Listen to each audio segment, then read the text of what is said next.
Vice chairman Lahore development authority Mian Marghoob Ahmad ने अपने ओहदे का चार्ज संभाल लिया।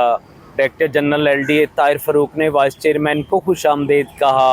वाइस चेयरमैन मियां मरगूब अहमद का LDA ऑफिस पहुंचने पे LDA वर्कर यूनियन की तरफ से शानदार इस्तकबाल किया गया। LDA वर्कर यूनियन के सदर काशिफ गुजर व दीगर मुलाजमीन ने वाइस चेयरमैन मियां मरगूब अहमद पर फूलों की पत्तियां नछावर कीं। वाइस चेयरमैन LDA मियां मरगूब अहमद ने कहा है कि शहरियों के मसाइल हल करने के लिए मेरे दफ्तर के दरवाजे हर वक्त खुले हैं। अपनी तमाम सीनियर क़यादत, कायद नवाज शरीफ और वज़ीर आज़म पाकिस्तान शहबाज शरीफ का शुक्रगुजार हूँ। वज़ीर आला पंजाब मरियम नवाज शरीफ का भी शुक्रगुजार हूँ जिन्होंने मेरे ऊपर एतमाद किया। वज़ीर आला पंजाब मरियम नवाज शरीफ के विजन को आगे बढ़ाएंगे।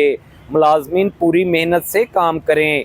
शहरियों को रिलीफ फराहम करना हमारी ज़िम्मेदारी है। लाहौर की तरक्की और अवाम की खिदमत के लिए अपना किरदार अदा करेंगे। वज़ीर आला पंजाब मरियम नवाज शरीफ के विजन के तहत शहरियों को रिलीफ देने और निज़ाम को आसान बनाने के लिए काम करेंगे। इस मौके पे मियां मुनीर, मियां असलम सलीम, सैयद नाफिस शाह, इजाज़ हफीज़, सैयद नदीम उल हसन शाह, मोहम्मद आमर और दीगर अहम शख्सियात भी हमरा थीं।